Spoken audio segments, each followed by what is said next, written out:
Então a gente fala que a segurança psicológica, ela pode ser uma grande estratégia de negócio, não quando ela está sendo usada para manipulação, e sim quando ela está sendo usada com uma base, com um olhar para a saúde de todos.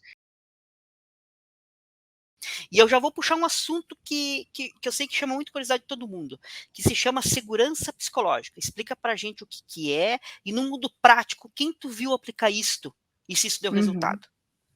Que legal. Obrigada, Solon. Um prazer estar aqui com vocês, prazer estar aqui com você também, Daniel. E eu acho que é um dos temas mais caros para a gente em Carlotas. Então, eu sou Gabriela, eu sou psicóloga de formação, sou sócia de Carlotas. Carlotas é uma empresa que tem foco social, onde a gente busca olhar e cuidar das relações. E a gente faz isso tanto dentro de empresas, quanto instituições públicas de ensino, como também unidades da Fundação Casa, né, de assistência, ou pessoas que estão cumprindo medida socioeducativa em diferentes faixas etárias. Então, o que a gente busca promover dentro de todos esses espaços é justamente a segurança psicológica. A gente fala que é criar campos de convivência saudável, onde a gente olha para as relações como uma grande combustão para o desenvolvimento humano, né? Logo, desenvolvimento dos negócios também.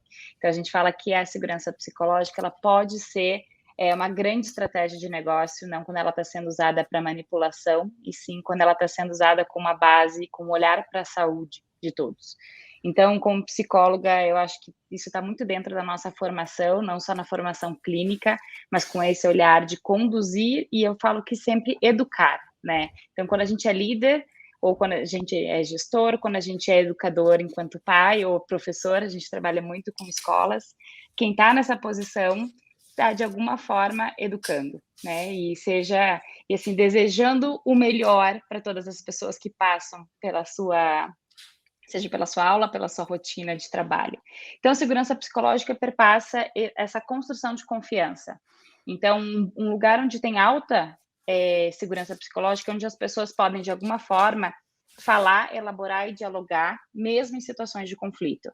Né? Então, não é a ausência de conflitos, não é a ausência de um alinhamento completo de valores, a gente não precisa ter exatamente os mesmos valores pessoais, mas é entender quais são os valores que perpassam coletivamente aquele grupo e para onde a gente está olhando.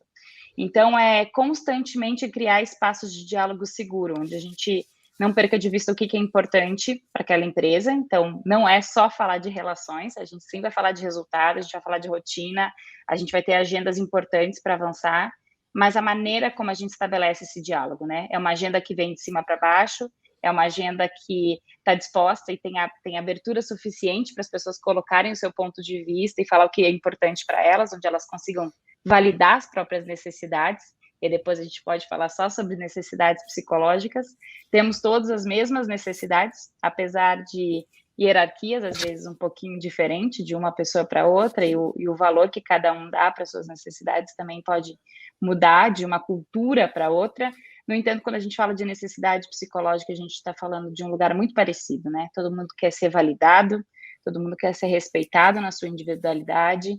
Então, uma empresa que está disposta a acolher a subjetividade de todas as pessoas que estão ali, e aí significa que a gente não tem todo mundo a mesma necessidade, por exemplo, se a gente falar de um ambiente físico, né? Cada um de nós talvez goste um ar mais gelado, o outro gosta menos do ar gelado, um gosta do som mais alto, outra cadeira diferenciada, e assim a gente pode entrar nas especificidades que são muito mais amplas do que a questão do espaço físico, né? Então, eu acredito que um olhar para a segurança psicológica, antes de mais nada, é essa abertura para a escuta, né? Abertura para a escuta do que é importante para cada um que convive dentro daquele espaço. E aí, como fazer isso? Eu não sei se eu já estou falando demais, mas vocês vão me sinalizando aqui.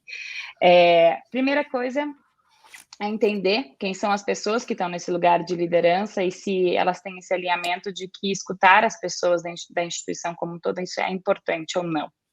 Porque se um líder acha que parar um pouquinho para ouvir, né, os seus liderados perder tempo, porque imagina que de alguma forma precisa responder só a resultado, né, a resultado, digo, na ponta do lápis, lá nos números, etc., se ele está sendo cobrado só para o resultado, entender o que de fato seria importante, né, como resultado.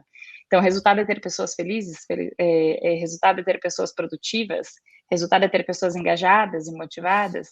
Então, colocar isso como prioridade da empresa é uma mudança de cultura muito importante, né? Não é da noite para o dia que se faz, é um processo. E esse Então, processo, desculpa, Gabi, porque esse imagina, processo, na tua opinião, ele tem que ser ou não precisa necessariamente ser um processo top-down, já que é uma mudança cultural? eu acredito que sim.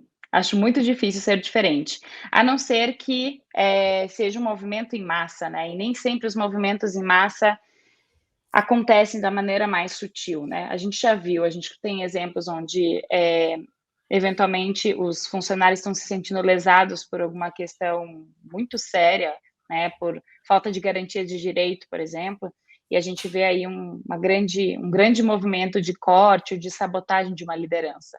Às vezes a mudança cultural acontece por isso também, e que, na minha opinião, não é o movimento mais saudável de ser feito. Às vezes é necessário, porque realmente tem algo muito grave acontecendo numa empresa, e é onde os movimentos acontecem de forma coletiva.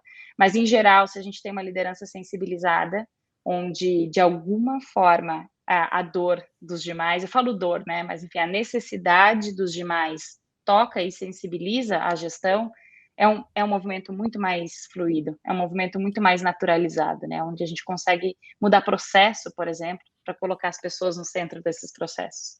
É fazer perguntas e estar disposta a ouvir, né?